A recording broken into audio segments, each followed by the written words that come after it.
Something moved in the bushes, so he finally caught up to me. He had been pursuing me since the first night, and I thought hunger, exposure, or infection would get me. Looks like it will be ending much sooner. I will be the jaguar's prey! Hi, I'm Nicole and I'm 19 years old. When my boyfriend proposed that we go to Belize, I had hoped that visiting the Mayan pyramids would be the most extreme part of our vacation. The rest of the time, I would be basking on the beaches of the Caribbean, enjoying the warmth and first-class service of our hotel. But everything turned out differently. I felt like Edward was paying too much attention to our fellow traveler, as she was delightedly batting her eyelashes at him while he was telling her something about the Mayan pyramids. Yeah, let's make a stop. I need a break. I think I'm getting a blister on my foot. Edward, will you take a look? He walked over to me, shaking his head in disappointment, as this girl screamed that she could see some kind of inscription on a wall. Edward rushed over to her, forgetting that I had called him first.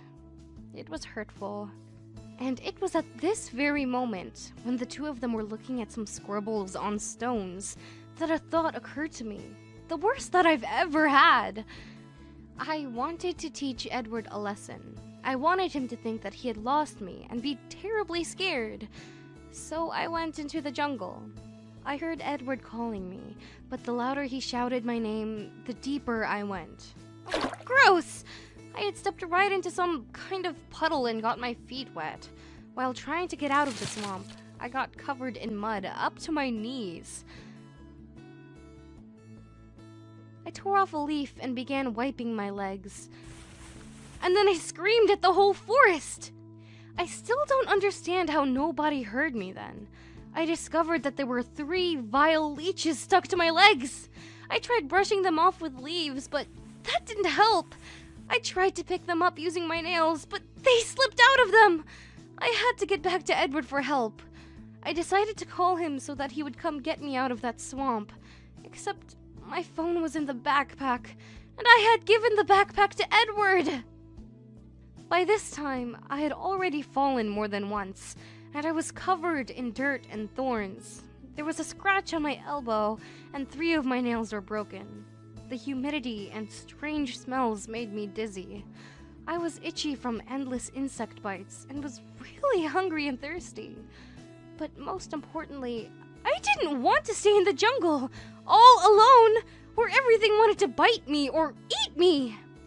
I found some fruits on trees, but I didn't know whether they were poisonous.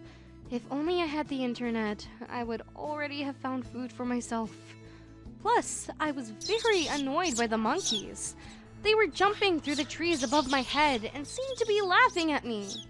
They also had food and were constantly chewing. Suddenly, one of them dropped some fruit. I didn't know what it was, but they were eating it, so I figured I could too. It turned out to be delicious.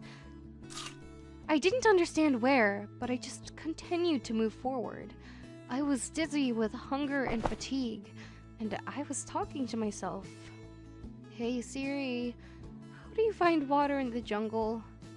Hey Siri, how do you survive in the jungle? Hey Siri. I stumbled and fell face down in the leaves. They were wet. I licked them. It was water! I began swiping water from the leaves and eagerly swallowing it. There were thick white worms under the leaves in the moist ground. I swallowed my eyes and swallowed one without chewing. Then one more, and another. That's when I saw them. Snails! Burgundy snails. Yes, I love this delicacy. True, when they serve them to me in restaurants, they were already cooked. I wandered on and found a river. I quickly undressed and ran into it. I even felt like a person again.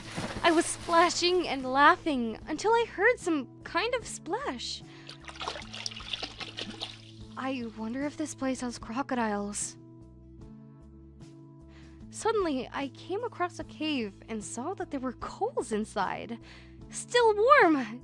So there were people here! I shouted several times. Silence. Then I saw a flare gun and shot it into the air.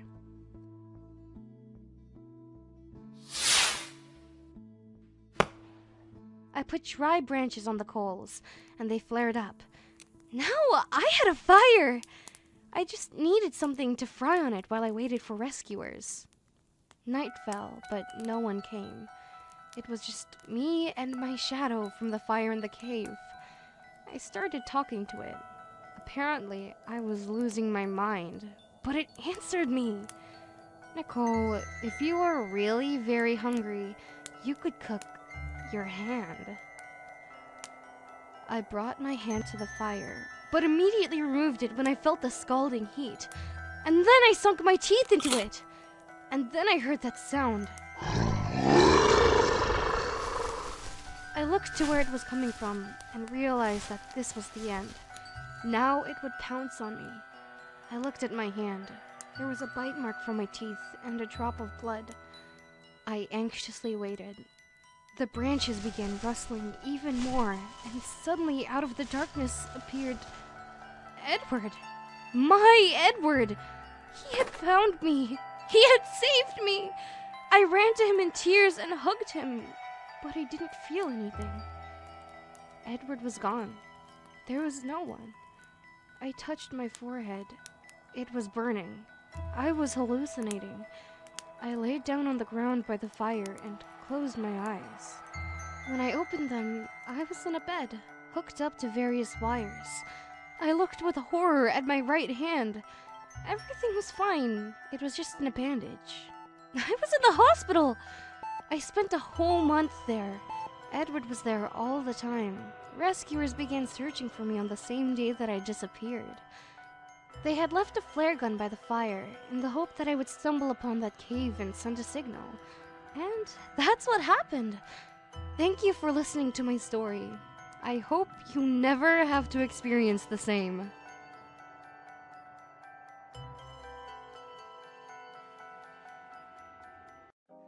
Hi, I'm Mark, I'm 18, and if you take an x-ray of my stomach, you can see a lot of unusual objects. I think altogether they weigh several pounds. I can't stay alive with them in there. That day I had a date with Sydney, and I had invited her to a cafe for the first time. We were talking about something when I noticed that she was looking at me in horror. Is something wrong? I asked her, chewing my salad. Mark, you're eating a candle? I looked down at my hand, and it was true. I was holding a festive candle from the table's centerpiece. It had my teeth marks on it. I swallowed the piece that was in my mouth and washed it down with water. It happened again, I thought. But I didn't have a single idea of how to explain this to Sydney. I bet my sister that I would surprise you on our date. Looks like I won. Sydney called me an idiot and left. I couldn't tell her the truth. We went to the same school, and she surely would have blabbed about it to her friends, who in turn would have told their own friends. And within a week, everyone would be pointing at me and calling me crazy. In a way, they would be right. I suffer from pica and almost always want to eat something inedible. It started from birth, but back then, when I put dirt, grass, or pine cones into my mouth, it didn't seem abnormal. My strange taste preferences didn't go away with age. I constantly swallowed our cat's hair found on the floor, licked dust, nibbled tree bark and branches in the forest, and once I even ate half of the pages in a children's book. Whenever we did home repairs, I ate a lot of the building materials. True, it wasn't without consequences. After the floor pain, I was in the hospital for almost a month. In every other way, I'm completely normal. Until the age of 13, I was homeschooled, but only because my parents were afraid that I would eat chalk at school, or worse. Little by little, I learned to control my appetite. I have a rule: only eat what's on my plate. And it works. I've been going to public school for 3 years now, and no one has suspected anything unusual. Until this date with Sydney. When I arrived at school the next day, someone tossed a candle on a plate at me. As I had suspected, everyone already knew about what had happened. I came home so upset that I completely forgot about my rule. While warming up dinner, I accidentally dropped it and broke a glass of water. I picked up the largest fragment from the floor and I put it on my plate. I ate and thought about how to resolve the situation at school. When I had finished the pasta, my fork hit something solid. I looked at the shard and tried to pick it up with my fork again. I can still hear the frightening scream that my sister let out. She had come into the kitchen at the exact moment and rushed to take the glass out of my salad. I was startled and didn't get a chance to swallow it. So that's my funny, yet not very funny story. Now my parents want to transfer me back to homeschooling, a complete madhouse. That's all. Thank you for listening to my story.